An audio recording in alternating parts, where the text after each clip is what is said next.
Tonight on Newswatch, Athens residents have a chance to voice their thoughts on expanding shelters for the unhoused.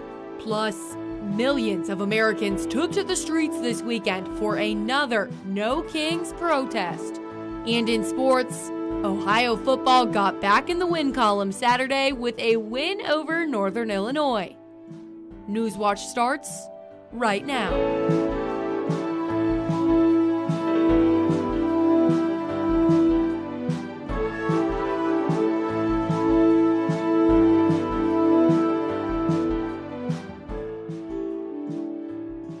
Good evening, I'm Morgan Anderson. Welcome to Newswatch. Well, after months of discussion, Athens City Council will hear from the public about Conestoga Huts, the temporary housing shelters for the unhoused that are being placed in R3 zones and in 3 locations across the city.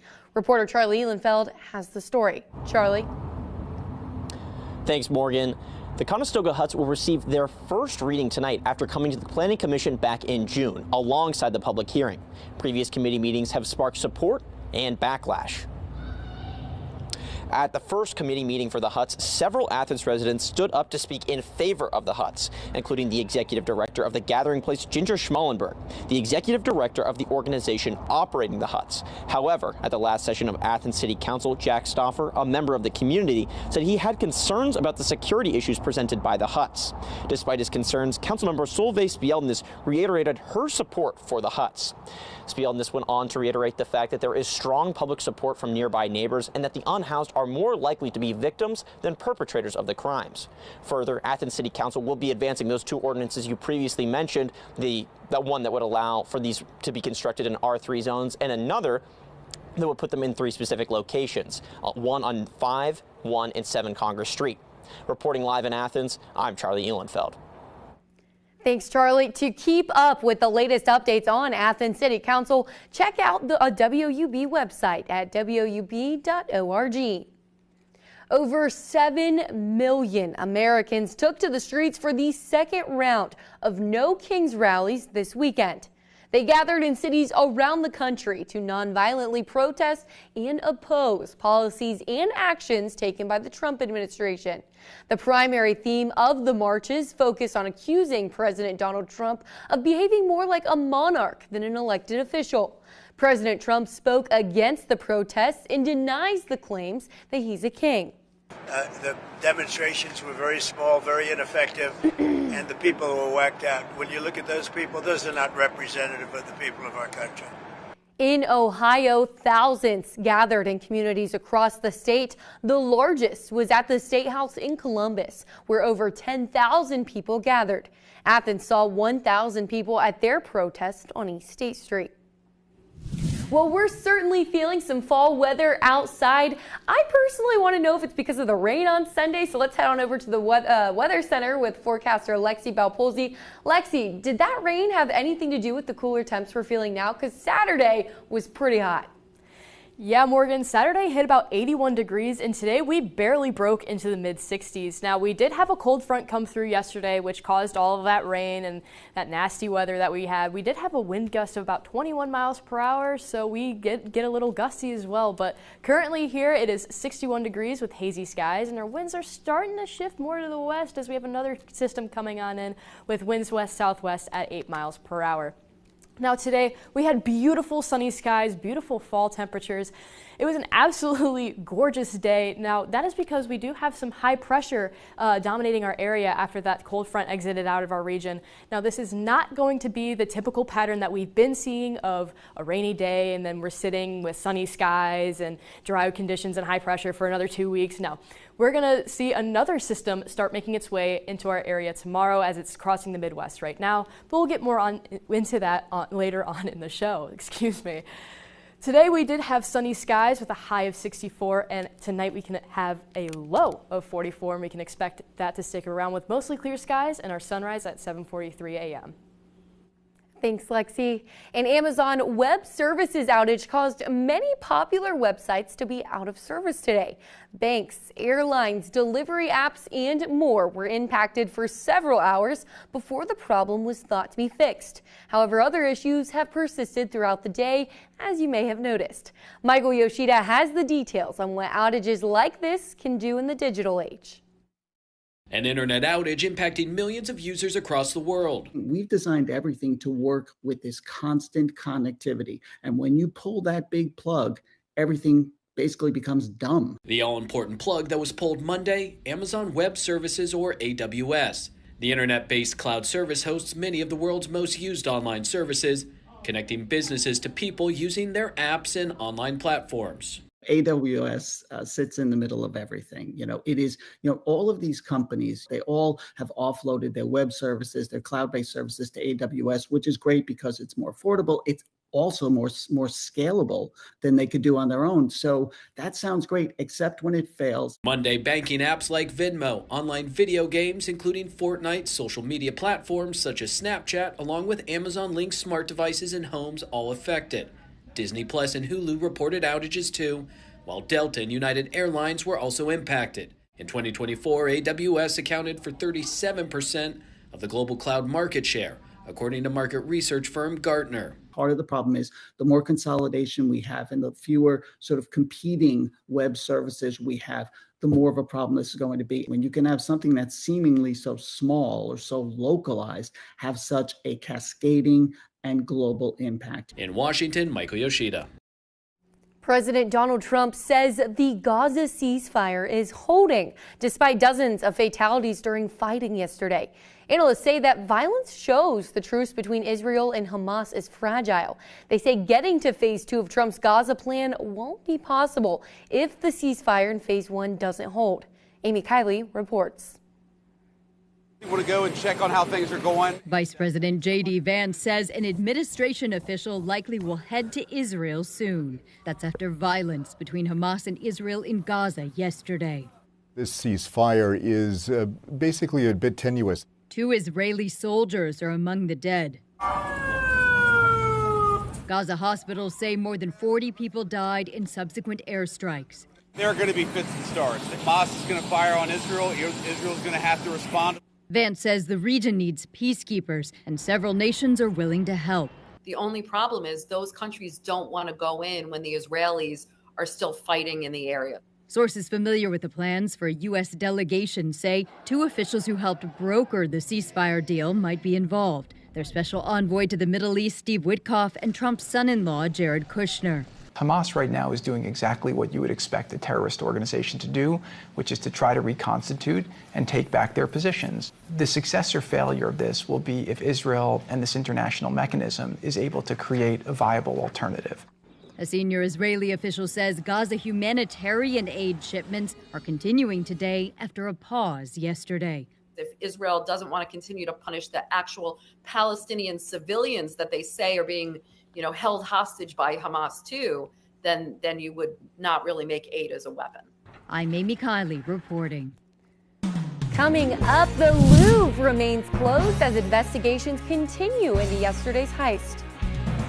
And as the government shutdown enters its 3rd week, Americans are starting to feel the impacts.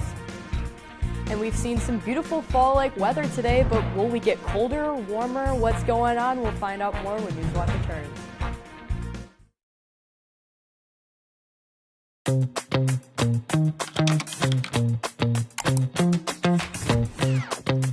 PBS viewers believe that businesses that sponsor PBS on WOUB Public Television have a commitment to quality and excellence. Sponsoring a PBS television program offers your business a unique opportunity to connect with a highly engaged, loyal, and trustful audience in a clutter-free environment, leading to increased brand awareness, positive perception, and potential for higher customer engagement. Your sponsorship is important to the community, and the rewards come back to you in the form of loyal customers. Align your organization with America's most trusted news and public affairs network. WOUB Public Television is worthy of your trust. Contact Corporate Support Director Kathy Malesic at 740-593-4909 or online at woub.org/support. CasualWorks was not designed, created, or maintained by people who studied disability. They're people who studied opportunity. If a person has very limited movement and can make little teeny circles, there's a place for you. The idea of workers contorting themselves to a job is one business model. Our business model is that the job responds to the worker.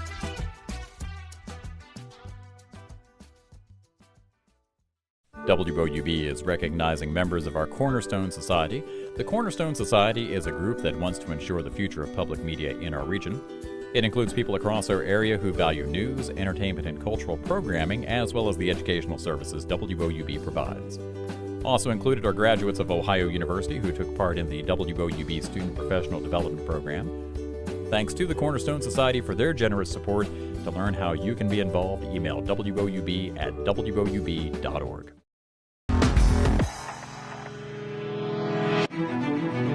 Well, we are entering week 3 of the government shutdown with no end in sight as senators return to Capitol Hill. Today, the Nuclear Security Agency announced it would be putting workers on temporary leave, adding to the number of federal employees currently out of work. Lawmakers on both sides of the aisle are pushing for a resolution. Now that Democrats have had their protest and publicity stunts, I just pray that they come to their senses and end this shutdown and reopen the government this week. Republicans are waiting. The American people are waiting, and we are ready to act. We still have not heard crickets out of any negotiation with Johnson or with Thune. The Republicans are on the defensive. They keep changing their stories and changing their arguments, but we are on the side of the American people. Of now, lawmakers are still at a standstill, and it doesn't look like the shutdown will end anytime soon. This is the second longest shutdown on record. The longest shutdown happened during President Trump's first administration and lasted 35 days. Well, the Louvre Museum in Paris announced it would remain closed Monday as investigations continue into yesterday's extraordinary theft of historic jewelry. Experts say the prospects of recovering the treasures are slim. Ivan Rodriguez has the latest. In what appeared to be a professional heist, robbers used a truck-mounted ladder to gain access to the Apollo Gallery, one of the most ornate rooms in the Louvre Museum. They made off with artifacts from the French crown jewels that date back to the Napoleonic era. Well, I think it's the heist of the decade. Art recovery expert Arthur Brand says Napoleon's crown jewels are too hot for the robbers to sell as they are. He believes they'll likely dismantle them. There is gold in it, silver in it, diamonds in it. You can melt down the gold, you can melt down the silver, you can cut the jewels, and if you sell them separately, there is no lead to this theft. New video shows police examining the window thieves entered the museum through, as well as the blowtorch and angle grinder found at the scene.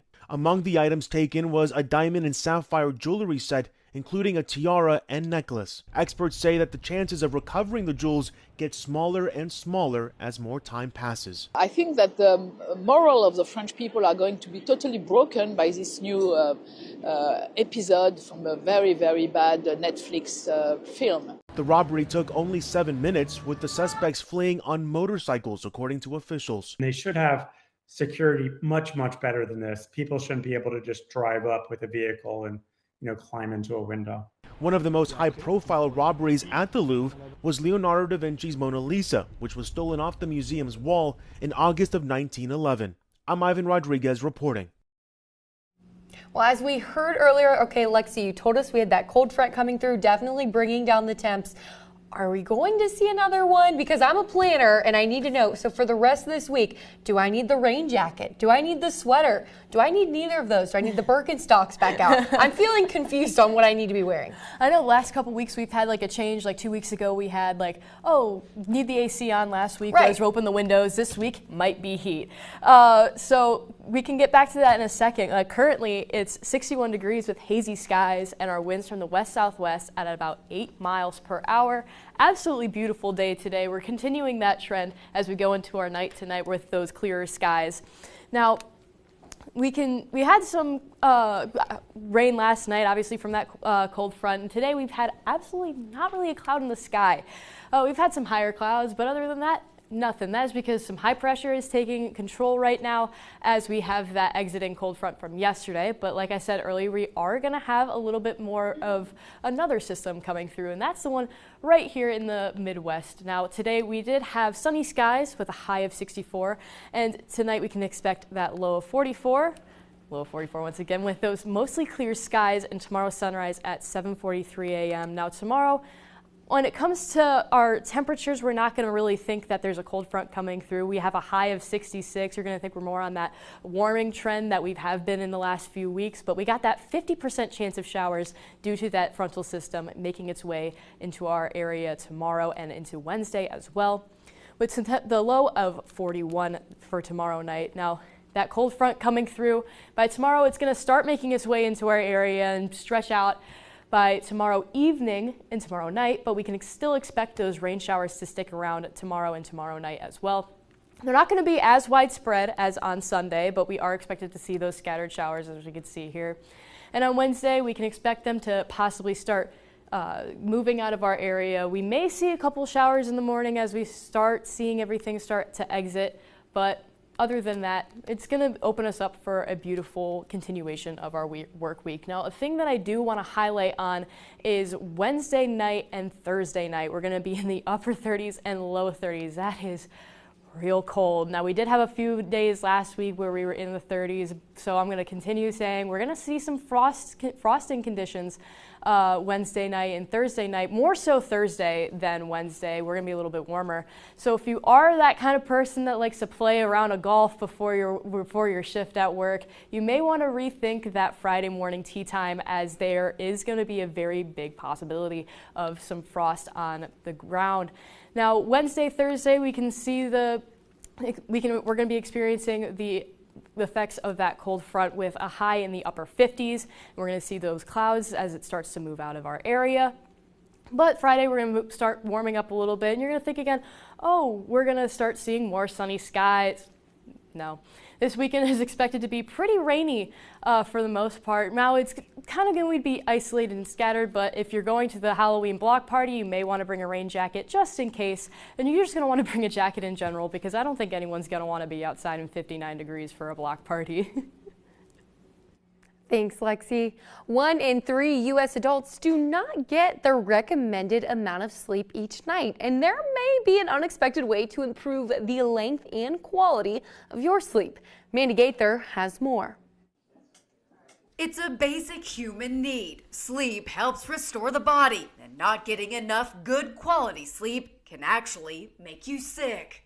We tend to develop chronic diseases. Sleep neurologist Dr. Nancy Foldberry with Cleveland Clinic says your position in bed may affect whether you get a good night's sleep, especially if you have certain medical conditions. Probably 30% of men, 10% of women in their middle-aged years have sleep apnea, and the prevalence of that increases as we get older. Foldberry recommends sleeping on your side if you have obstructive sleep apnea or other chronic conditions like heart failure or arthritis. And if you have acid reflux, she says sleep on the left side. Not sleeping on your back can help keep airways clear. I'm sure we can all resonate with the story of the loud snorer on their back and the bed partner does the elbow to get that person to roll over onto their side. If you have chronic nasal congestion or have a deviated septum, Foldberry says side sleep is also recommended. If one side of your nose is more stuffy than the other, she says to sleep on the side that allows the blocked nostril to be upright. Sleeping with your head slightly elevated can also help. I've got many patients who sleep much better on their right side than their left side, and it's not clear why, but you're aiming to sleep in the position that is going to make you feel the most refreshed. For Health Minute, I'm Mandy Gaither. Next in sports, the Bobcats are back on track with yet another win at home. Catch the highlights and more after the break. For the latest from Newswatch, follow us on X, Instagram, and YouTube, and stay tuned for a new episode of The Lookout coming on Wednesday.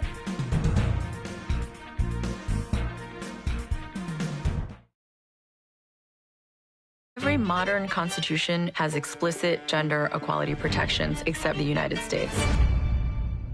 More women than ever before were sworn into the Virginia General Assembly, vowing to reverse 46 years of failing to support the Equal Rights Amendment.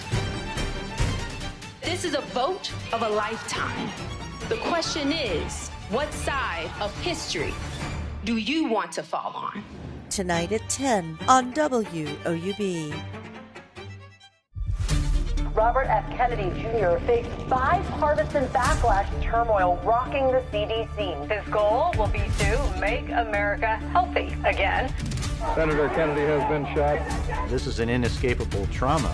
He's pushing back against people who've told him he's a fraud. They're not playing by the rules. They're not using gold standard science. They're not using evidence. He's the most famous Kennedy in America right now. Tuesday at 10 on WOUB.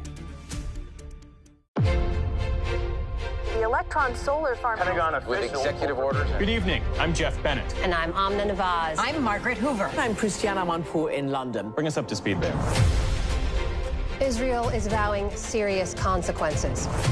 Did you get a commitment from President Trump? We have to work on it. When that story is told, it will be easier for us to see each other like the people who came before us. Today we live in a time when meaningful discourse is needed more than ever. Is this just, at the end of the day, very smart politics? It's, never compromise on the accuracy. This is the story of modern war, how it's fought and how it's changing us.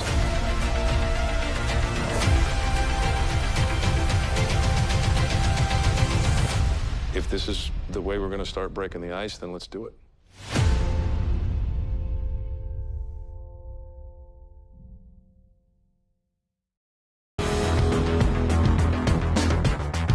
All right, defend the Frank has been the motto for the Bobcats over the last 4 seasons now, and they continue to protect it. The Bobcats bounced back in the loudest way possible and extended their home win streak to 11 games after blowing out Northern Illinois.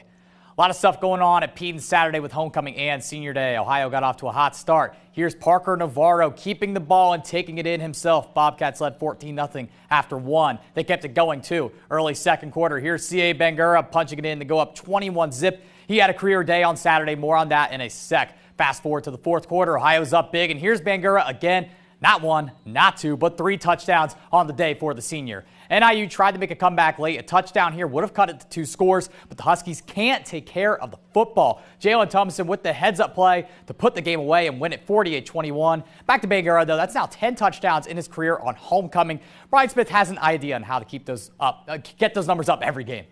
I think we need to get his mom at all games. I think homecoming, typically his mom usually comes to those games, and obviously he loves her a lot. She's a great woman, and I think he typically plays better when she's around. So I may have to work on how I can get here to all of our games because, he tends to play better when she's around. Football's still all the talk right now, but college basketball season returns tonight. Sort of. The Bobcats have their first exhibition game this evening against another mid-major in the state of Ohio.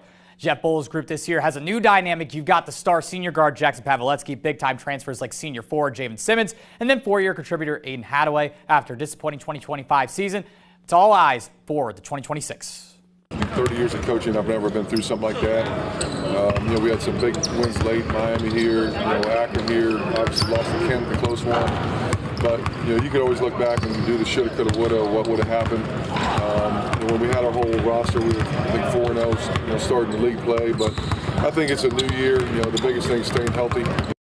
Last year was disappointing for Ohio men's basketball, but this season's been disappointing for Ohio soccer, and time is running out for them to qualify for the MAC tournament. Senior Celeste Sloan and her Bobcats needed the win out entering Sunday to have any chance of making it to Columbus. The 2023 conference champions have struggled to find the back of the net, not scoring more than 1 goal in a game since August, but scored 3 goals en route to a win over Northern Illinois. So here's where the Bobcats are at. They were picked to finish 3rd preseason, but over a month without winning a game until they took down NIU. They still have a shot, though. They need to get to that 6th spot to qualify. They still have to win their last 2 games and also need some help along the way. Bowling Green can't win again or else it's over. Lastly tonight, history has been made at Athens High School. The Bulldogs' Sophia Sazlasi broke the Ohio D2 state record in the cross-country 5K, finished a whopping 2.5 minutes ahead of the rest of the field. That's all I've got this evening. Let's go ahead and send it back to you. Still ahead, the classic author of To Kill a Mockingbird has more stories to tell, and they'll be published soon. And here's a look at what's coming up next on your public television station.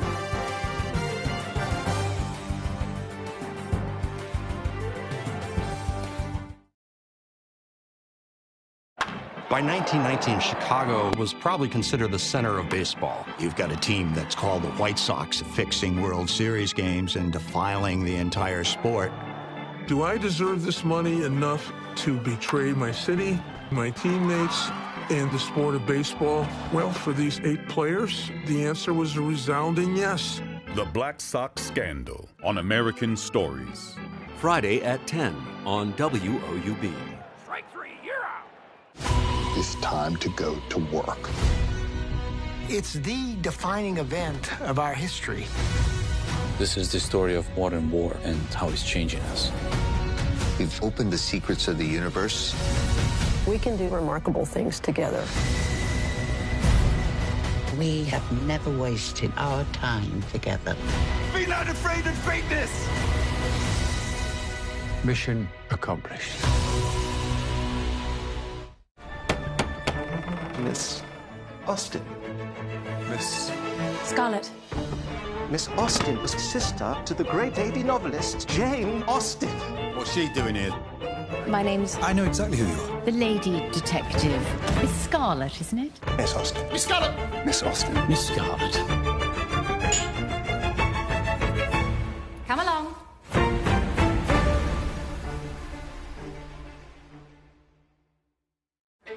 On Masterpiece Mystery. At least 3 gunshots and none of you heard anything. Lies. House is full of lies. Did you see who shot him? Why don't you tell me? You're the detective. I trusted you. You're doing everything you can. Don't you judge me. My job is to understand, not judge. You're like a jackal. Let others do the killing and wait for the scraps. Negre on Masterpiece Mystery. Sunday at 9 on WOUB.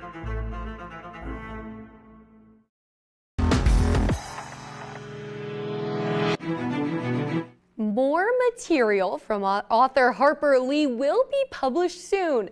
Lee is best known for her classic novel, To Kill a Mockingbird. Now, for a long time, the literary world thought that was Lee's only major offering, but shortly before her 2016 death, Ghost at a Watchman was published, and now 8 of her short stories are being released this week in a collection called The Land of Sweet Forever. These writings were found in Lee's New York City apartment after her death. Lee's biographer says some of the stories contain elements of the ideas she wrote about in her most famous work. Now, I don't know about you all, but I remember reading this when I was in school. Did either of you guys read it? Yeah. Look, middle schoolers across the country rejoice. You got more Harper Lee stories to read. Right. You got a shiver down their spine if it's like someone that doesn't like reading. Right, from their teachers, more homework is Yeah, it's like more homework. Oh gosh. But you know what? With fall weather coming up, there's nothing better than a good book, a nice sweater, for me, a good cup of coffee. Lexi, is that the case? I mean, you said 30s on Wednesday and Thursday. Yeah, overnight for sure. Now in the morning it's gonna be real cold. It's gonna be real cold, but we're gonna start warming up and it's gonna feel like, I can shed the winter jacket off, maybe put on a hoodie instead. But yeah, no, especially Friday morning, it's gonna be a little chilly out there if you're someone that's going out in the morning. Tomorrow we can expect some showers with that new system coming in with that little cold front, and we can expect temperatures to stay in the upper 50s and maybe stay in the upper 50s. Friday, we're expected to maybe warm up to the 60s, but with some cloud cover, that's really dependent. Now, Saturday and Sunday, we can expect more rain. So for the block party, I know it's a little early, but we're going to keep an eye on that. Maybe still bring a rain jacket just in case if you are going out to enjoy the Halloween festivities that day. But other than that, it's looking like a pretty solid fall week. Like, honestly, it's looking pretty beautiful out. I love it, and I'm excited for these fall temps. And, speaking of the devil, that does it for our broadcast this evening. Thanks for watching. For all of us here at Newswatch, I'm Morgan Anderson. Stay tuned for the PBS NewsHour coming up next. Have a great night and bring that jacket. Yeah, for sure. You're going to want a jacket.